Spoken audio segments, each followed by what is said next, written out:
r/Nosleep. Posted by Reddit user. Not underscored necessarily. I got a job as a security guard at a remote shopping mall. I found a strange set of rules in the employee manual. Just when I finished throwing up into the rubbish bin, I started to think rationally and grew worried for Andy. Was what I had seen on the camera just an elaborate prank on the new guy? It seemed way too real. The blood, the screams, the entity itself. I needed to get to the entrance of the mall and see what was happening. Just then, my eyes fell on the cursed rule sheet again. And my eyes fell on the very first rule. Do not exit the security room unless it's time for you to do your routine check. I fought an internal battle with myself. The rational part of me told me that I was just a prank. The instinctual and primitive part of me told me that something seriously was wrong here, and I had to follow the rules for my own safety. The distinct ring of the desk phone interrupted my conflicting thoughts. I picked up the phone. Hey, listen, man. This is Andy. I can see this figure in the distance, dude. Could you check the car park cameras? I look up at the car park cameras and saw nothing. Andy, are you okay? Oh, shit. Richard, get out of there! I heard a low growl and the scream of Andy before the call cut off. I started hyperventilating. Somehow, Camera 9 showed me the future, and Andy was being eaten at the very moment. If this was a prank, it was a sick, disgusting one. This had gone too far. My gut feeling deep down told me to just follow the rules and come out of this small alive. So, for once in this entire week, I decided to listen to my gut instinct. I scanned the list of rules again and again until my watch let out a small beep. It was the hourly chime feature on my watch. I quickly realized I needed to do my first round of the mall. It was 12 a.m. I slowly opened the door of the security room, half expecting to get jumped by the same alien that ate Andy. I walked out into the dimly lit mall. The mall felt like a medieval castle at this point, except medieval castles were made of mostly hallways and corridors. Here, the mall was just a vast open space. I'll try to give you guys a better description to really help you visualize the mall. Alright, let's start from the entrance. You have an average-sized parking lot in the front first. Walk through the parking and you get to the front entrance, which is basically just a big glass double door that can be closed at night. Go inside and you will find yourself in I wouldn't call it a hallway, because it's pretty wide space. Continue walking through the quote-unquote hallway, and you get to the main square. The main square is basically a vast area. Shops line the edges of the main square, while in the middle occupies a big spiral staircase leading up to the second story. There are also old elevators that lead to the second story.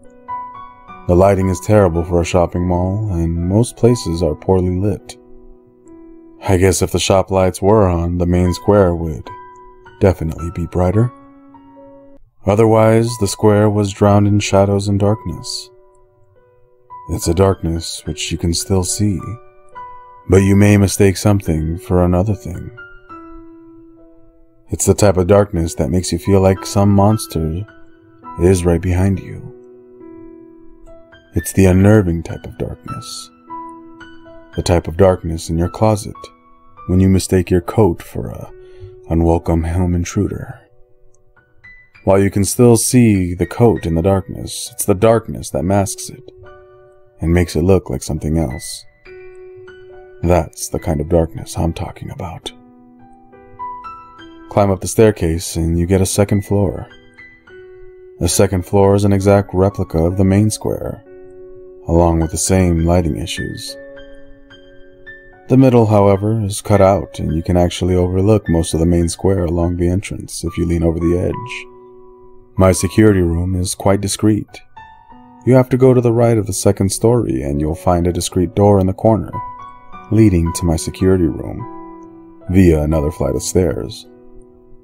I can also access the security room from the first floor through the same flight of stairs. The roof of the mall is basically an open glass canopy. I assume the mall would look great during the day, but at night it's a creepy place. I hope I haven't confused you too much with the description, and you somewhat get a clear picture in your head. Now, imagine taking a stroll at this mall around 12 a.m. That's exactly what I was doing. So I walked out of the only place that I deemed safe in the entire mall, the security room. As I stepped out into the barren mall, chills ran up my spine. I crossed my arms and hugged myself, thinking I was just cold. The air was cold and empty here. My eyes slowly adjusted to the newly dim-lit conditions, and I started walking around the second story first, just staring into each store. I jumped at every shadow and sound. As I walked past one of the stores, I heard a loud crash.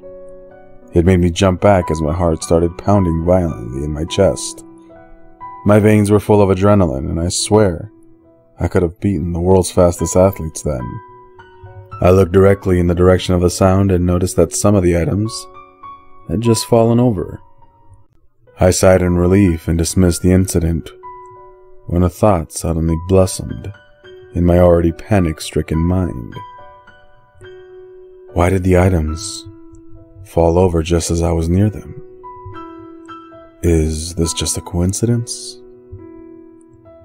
Countless thriller and horror movies I had watched came up in my mind, and I suddenly thought a serial killer was out there, lurking to get me.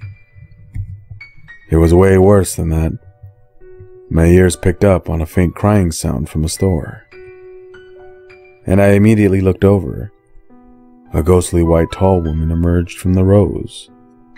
I was frozen in fear. She was extremely tall. Her eyes lacked pupils and were a milky white color. She had a round mouth lined with blood-stained razor-sharp teeth. The rest of her face was pale and flawless. She didn't seem to have a nose. Her dirty black hair hung at either side, and she seemed to be wearing some sort of gown. Every single one of my muscles were frozen, and my heart nearly popped out of my chest in each beat. My vision swam. I tried to scream, but my voice was caught up in my throat. Every single cell in my body screamed for me to run away, but my muscles were locked. The creepy woman then pulled out a knife from her abdomen and started charging at me. That caused me to snap away quickly. I ran so fast, my PE teacher would have shed tears of joy. I felt her putrid breath on my neck, but I didn't dare turn back. I ran into the security room and slammed it shut. I locked it. Crimson blood oozed out from the gap under the door slowly. I screamed and jumped right back. Suddenly, I heard the regular ring of the desk phone. I picked it up. "Hey, this is the police. We received an emergency call from this location." Yeah, please, come, I need help." Then, the person on the other line said the following in such a malicious and demonic voice that shivers ran down my spine.